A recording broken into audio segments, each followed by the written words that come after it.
La historia del conflicto colombiano es compleja, especialmente si entramos en los detalles. Pero no se preocupen, vamos a resumir esto. Desde los años 1950, en Colombia una guerra civil opone los sectores económicos más poderosos a las clases trabajadoras, principalmente en el campo, frente a las aspiraciones de las masas campesinas que desean un mejor reparto de las tierras. La élite política colombiana responde con violencia. Como consecuencia de ello, grupos armados de campesinos se organizan y aparecen en el país. Uno de ellos se consolida y se crean en 1964 las Fuerzas Armadas Revolucionarias de Colombia. Al mando de ellas, Manuel Marulanda y Jacobo Arenas transforman el grupo en una estructura político-militar de tipo marxista-leninista. En aquel entonces, la lucha armada se veía como una opción viable frente al poder de las clases dirigentes colombianas.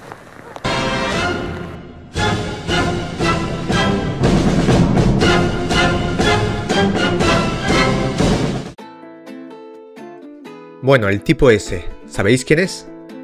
Su nombre es Juvenal Ovidio Ricardo Palmera Pineda, pero tal vez os suene más su alias, Simón Trinidad. Es un exguerrillero, miembro de las Fuerzas Armadas Revolucionarias de Colombia, las FARC. Pues hoy está en la cárcel, pero no en Colombia, en Estados Unidos, y en una cárcel de máxima seguridad, algo serio.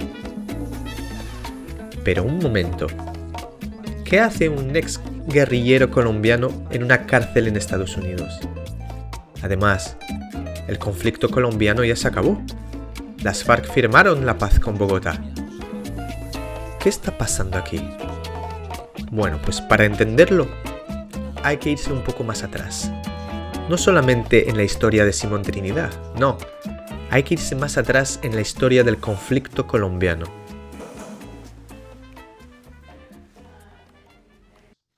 La élite colombiana es una élite periférica, es una clásica élite periférica, acomplejada, necesitada de mantener las diferencias con los sectores populares, necesitada de mantener un relato que justifique su dominación en un país del siglo XXI que todavía conserva estructuras de dominación propias del siglo XIX. Es una élite que nunca ha temido acudir a la violencia para conseguir sus objetivos y mantenerse en el poder. Es una élite que aparentemente es culta, aparentemente tiene mundo, es global, pero a pesar de eso no tiene una agenda nacional, no encarna un proyecto nacional, solamente encarna un proyecto de clase. Y en ese sentido no ha logrado consolidar un discurso, un relato de nación que integre a todos los colombianos y que les permita encontrar un sentido para su vida en comunidad. En buena medida la élite ha sido responsable no solamente de perpetuar un estado de cosas profundamente desigual en Colombia. Colombia está entre los 4 países más desiguales del planeta en términos socioeconómicos, sino además ha sido la responsable de mantener una cultura política premoderna que ha convertido a la sociedad colombiana no en una sociedad de clases, sino en una sociedad de estamentos, en donde prácticamente no hay movilidad social, hay un profundo clasismo en todos los estratos de la sociedad colombiana, y eso la ha convertido en una sociedad profundamente conservadora, en donde los cambios y las transformaciones han sido muy lentos y se han dado normalmente tras muchos sacrificios y muchas luchas por parte de los sectores populares. Bueno, retomemos. Las FARC enfrentan al Estado colombiano y este intenta aplastar las FARC.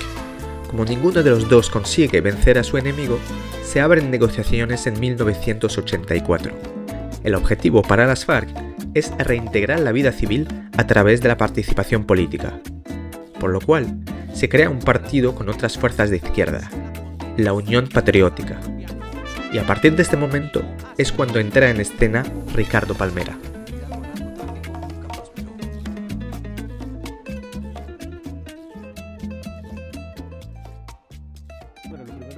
¿Listo? Lo primero que tenemos que advertir es quién era Ricardo Palmera o quién es Ricardo Palmera. Ricardo Palmera, antes de ingresar a la guerrilla de las FARC, era un prominente político de la ciudad de Valledupar, una persona que ingresó al partido político Unión Patriótica y debido al exterminio que inició el Estado colombiano en contra de este partido, pues Ricardo Palmera empezó a ser objeto de amenazas y gran parte de sus compañeros fueron asesinados, lo que lo obligó a él a tomar las armas y a refugiarse en las montañas de Colombia en la antigua guerrilla de las FARC-EP. Luego Ricardo Palmera, quien era más que un jefe militar, era un jefe político, ideológico, con una gran capacidad de expresión y sobre todo con una formación. Ricardo Palmera fue miembro o es miembro de una familia muy prominente en Valledupar, una familia de las clases dominantes en Valledupar, que entendió el oprobio, que entendió la pobreza y se solidarizó con las causas de la gente pobre en el país. Y eso lo llenó de convicción para ingresar también a la guerrilla de las FARC. Producto de ese ingreso, pues Ricardo Palmera en el año 98 fue nombrado como uno de los líderes negociadores durante el proceso de paz de El Caguán, suscrito entre la guerrilla de las FARC y el gobierno colombiano. Posteriormente, una vez se rompen estos diálogos, Ricardo, como delegado en Ecuador, en Quito, Ecuador, es capturado por realizar gestiones humanitarias a favor de reiniciar los diálogos y sobre todo por encontrar una salida al problema de las personas secuestradas y los guerrilleros que se encontraban en cárceles. En ese marco fue detenido y el gobierno de Ecuador lo extradita a Colombia y el gobierno de Colombia inmediatamente inicia un proceso para extraditarlo a los Estados Unidos, un proceso express en una situación muy extraña, en la medida en que Ricardo Palmera nunca había sido acusado por un delito de narcotráfico, sobre todo. Y la petición en ese tiempo ya... Cuando conociste a Simón Trinidad, ¿cómo lo viste? Por eso no se lo podían llevar a Estados Unidos. Eso dice, Bueno, yo conocí a Simón Trinidad siendo parte también de las FARC-EP. Él hacía parte de la negociación con las FARC en el Caguán en ese momento, al lado del jefe negociador Raúl Reyes. Simón es un hombre caribe, es un hombre que nació en la costa atlántica del país, un hombre que por su idiosincrasia es un hombre muy alegre, es un hombre que tiene un contacto muy humano con la gente, un hombre inteligente, él es economista de profesión, comprometido. Él fue capaz de renunciar a su condición de clase porque Simón viene de una familia acomodada, él nació en una cuna acomodada, pero Simón renunció a todo eso por defender pues la causa de los más humildes. Ya en Estados Unidos, Ricardo Palmera le es iniciado un proceso por narcotráfico y terrorismo. Pero oigan ustedes, se requirieron 4 juicios, porque ningún jurado en los 3 primeros juicios se puso de acuerdo respecto a la responsabilidad penal de Ricardo Palmera en el delito de narcotráfico o hostigamiento para cometer actividades terroristas. Se requirieron solo para este delito alrededor de dos juicios y ningún jurado en los Estados Unidos logró condenarlo. Es decir, nunca existió unanimidad en los jurados. Posteriormente son cambiados los cargos de una manera ilegal y Ricardo Palmera es acusado por el delito de instigar para secuestrar ciudadanos norteamericanos. Todo por el hecho de una captura que realizó la antigua guerrilla de las FARC de un grupo de contratistas en Colombia que se encontraban realizando operaciones militares en las cuales pues, Ricardo Palmera como individuo nunca participó. A ver, un momento, resumamos. Ricardo Palmera, quien se convirtió en Simón Trinidad dentro de la guerrilla, es detenido y extraditado a los Estados Unidos. Ante la imposibilidad de acusarlo por narcotráfico, se le acusa del secuestro de ciudadanos norteamericanos. En este caso, ciudadanos norteamericanos que estaban realizando operaciones militares en Colombia.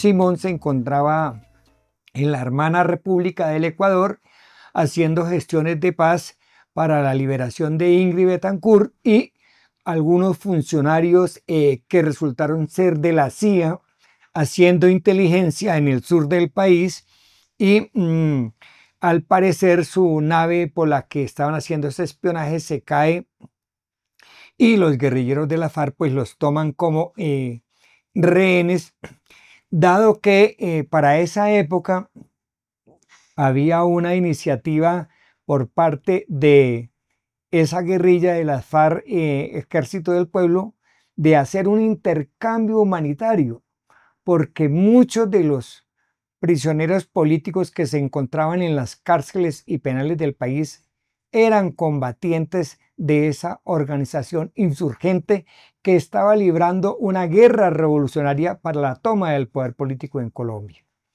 Entonces lo que ocurrió es que Ricardo Palmera fue condenado a 60 años, situación que ningún ciudadano colombiano nunca se ha expuesto a 50 años porque esta es la pena máxima, ¿no?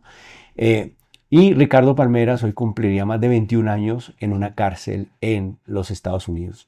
Él se encuentra en una cárcel Supermax con medidas, es una cárcel donde se ubica a la gente con medidas especiales, ¿cierto? Aislado, con un proceso de aislamiento, sin poder conversar, sin poder hablar con nadie, en una verdadera situación de tortura, tratos crueles e inhumanos, en la medida en que es una cárcel con un amplio régimen de vigilancia, ¿cierto? Con medidas administrativas especiales que le impide tener las condiciones normales de cualquier preso en un régimen restrictivo de privación de la libertad. Esto lo ha soportado por más de 20 años, ¿no? Aislado, sin poder conversar con muchas personas, ¿no? Y sin poder, si se quiere, tener contacto de manera frecuente con sus familiares, inclusive con dificultades para tener conversaciones con su defensa legal. El caso de Simón Trinidad no es un simple asunto judicial, también es el reflejo del papel desempeñado por Estados Unidos en el conflicto colombiano. Porque aunque este lo denominen conflicto interno, no hay que olvidar que el poderoso vecino del norte ha sido un actor permanente de la guerra en Colombia. Sí, en 1903 Estados Unidos incide en la independencia panameña para poder obtener el control sobre el Canal de Panamá, lo que produce una ruptura no solo diplomática, sino incluso ideológica entre Estados Unidos y Colombia, que se alargará durante toda la primera mitad del siglo XX.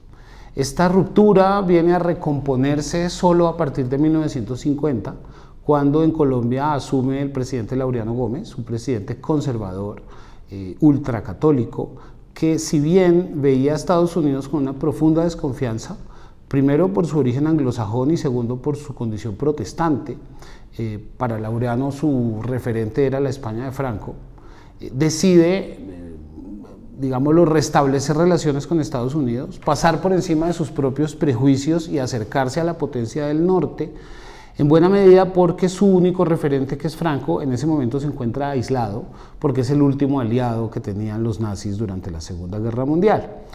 Por eso, a partir de ese momento, Colombia envía el Batallón Colombia como miembro de la Fuerza Multinacional de Paz de las Naciones Unidas en la Guerra de Corea, y a partir de ese momento se recomponen las relaciones entre Estados Unidos y Colombia, no solamente desde el punto de vista diplomático, sino desde el punto de vista comercial. Hoy en día Estados Unidos es nuestro principal socio comercial, sino también desde el punto de vista político y militar.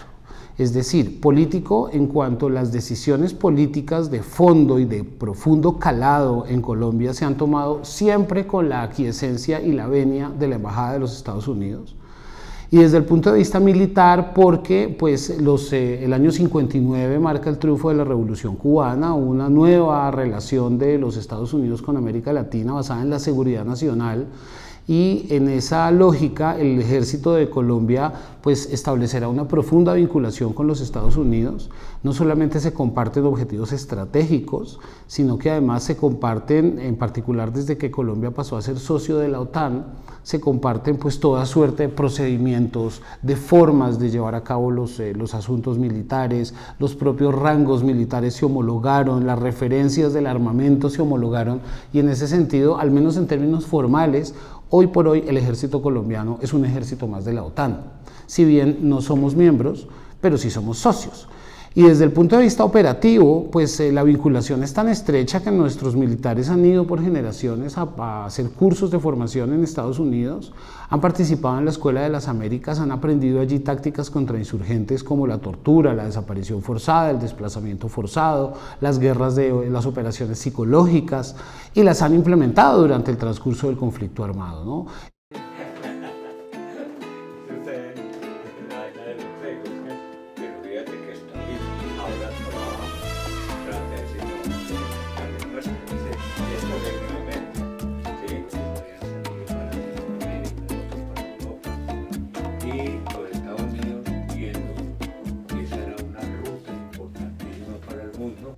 Hubo un momento que había como una especie de equilibrio en la guerra, ¿sí? Sobre todo cuando se va al Caguán. En el Caguán nosotros no tuvimos toda la información de lo que estaba ocurriendo al interior de las fuerzas militares. Es decir, las fuerzas militares en ese momento no tenían un presupuesto, ¿sí? Muchos soldados andaban con las botas rotas, con fusiles oxidados, obsoletos, desmoralizados, y una guerrilla que crecía dándole golpes contundentes. Así se llega al Caguán. Pero en el Caguán entonces Pastrana y los asesores de él y los gringos se dan cuenta que ahí sale a la luz pública lo que el país y el mundo en realidad no conocía, que era una guerrilla moderna, supremamente fuerte en cuanto a su armamento, en cuanto a su gente. Usted ve los desfiles de las entradas nuestras en la televisión, es un ejército. Pastrana entonces en el Caguán, ¿qué plantea? Hay que hacer un plan Colombia, con la ayuda de los Estados Unidos. ¿Cuánto costaba ese plan Colombia? Hay cifras conservadoras que dicen que costaba 10.000 millones de dólares. Y eso es lo que se vio durante toda esta década de finales de los 80, de comienzos de los 90, hasta que lo convierten enseguida en otros planes derivados, como el Plan Patriotas, el Plan de Consolidación. Pero efectivamente ya eso fueron palabras mayúsculas. ¿Contra quién iba esa ofensiva? Usted recuerda que los Estados Unidos había hablado de la Iniciativa Regional Andina, que era el combate contra la droga, por eso es el problema tan tenaz. Acuerde que a nosotros nos decían, ustedes son el cuarto cartel de la droga. Nos delegitimaban a nivel, digamos, de la opinión pública. Porque entre los planes, si están haciendo operaciones militares de bombardeos, también los gringos directamente, pues era la lucha contra los carteles. Y así la vendían, ¿sí? Cuando efectivamente lo que estaban haciendo era la lucha contra insurgente, ¿sí? Toda esa vaina se les desmorona. Pero ellos logran, los Estados Unidos, sí, impulsar todo este plan que ellos dicen, no, es que ya Colombia es un estado inviable. Y entran a operar con todo y en cierta medida logra, digamos, aplacar la cuestión. Ahí es donde tal vez hay como una contraofensiva del ejército colombiano. Y efectivamente nos dan como una sorpresa táctica, ¿sí? porque entonces hay cambios en la inteligencia militar con el asesoramiento norteamericano. Entonces entran la cuestión ya de la tecnología muy alta y el infiltramiento a las filas de la guerrilla. Entonces te ponen un chip pequeño, te lo mandan en una libreta, en una libra de azúcar, en una de sal, y vienen los bombardeos. ¡Tran! 20 guerrilleros muertos, 30 heridos, y así nos van dando algunos golpes, porque además nosotros no reaccionamos inmediatamente. Por eso te hablo de una sorpresa táctica. El camarada Manuel Marulanda Vélez decía, evitemos las concentraciones de personal, porque nosotros, por ejemplo, para la toma de Mitú, se lograron unificar más o menos y concentrar unos 2.000 guerrilleros, ¿sí? Y mover 2.000 guerrilleros usted no lo puede hacer a escondidas con las cuestiones. Se da, por ejemplo, lo que pasó en el batallón París, ahí en el Meta. No se replieguen en los camiones. ¿Sí? La gente no creía todavía que eso existía, la alta tecnología. No utilicen los radios en los campamentos. No utilicen celulares, que después nos ponen o les ponen un misil ahí en las piernas, en el punto del dedo gordo, por decir algo, ¿sí? Esa nueva tecnología militar introducida por los Estados Unidos ha golpeado directamente la intimidad de Ricardo Palmera. En septiembre de 2010, en el departamento del Putumayo, un campamento guerrillero es bombardeado. Entre los muertos se encuentran Lucero Palmera, quien fue la compañera sentimental de Ricardo Palmera en la guerrilla, y la hija de dicha pareja, Alix, que no era una combatiente. El campamento había sido localizado con precisión debido a una trampa en la que se había usado a la joven adolescente. La chica, sin saberlo, llevaba colocado un chip que le había puesto el ejército colombiano, sabiendo que esa iba a visitar a su madre. Hoy en día, la mayoría de los miembros de las FARC han dejado las armas y se han reincorporado a la vida civil. El mismo Ricardo Palmera es uno de los firmantes de los acuerdos de La Habana. Entonces la pregunta es, ¿por qué se le mantiene en la cárcel en Estados Unidos? Yo creo que la razón tiene que ver con enviar un mensaje a las luchas de liberación en el mundo, ¿cierto? Enviar un mensaje a los rebeldes políticos de que para los Estados Unidos este es el único delito que no se perdona. Si ustedes miran, muchos narcotraficantes o muchos paramilitares fueron extraditados a los Estados Unidos y recibían penas menores. Ricardo Palmera, por el hecho de ser guerrillero, recordemos que la extradición por razones políticas en cualquier legislación del mundo está prohibida, pues Ricardo Palmera se encuentra privado en una cárcel en los Estados Unidos, no por ser narcotraficante, no por ser terrorista, sino por ser un rebelde político y haber encauzado la acción de la rebeldía, ¿no? Y lo más importante aún que quisiera dejar claro es que Ricardo Palmera, teniendo la oportunidad de seguir en rebeldía, él decidió apoyar firmemente el acuerdo de paz firmado en el año 2016. Tanto así que decidió someterse a la Jurisdicción Especial para la Paz, uno de los sistemas de justicia creado en el acuerdo de paz, y rendir cuentas y asumir su condición de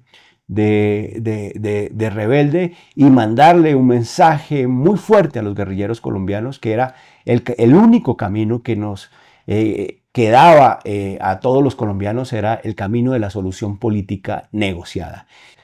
Nosotros tenemos una deuda muy importante con Ricardo Palmera por haber impulsado desde su espacio, desde su sitio de reclusión generado por el imperialismo, ¿cierto? Tomó la decisión de apostarle a la paz, que es la decisión más grande que puede tomar un revolucionario.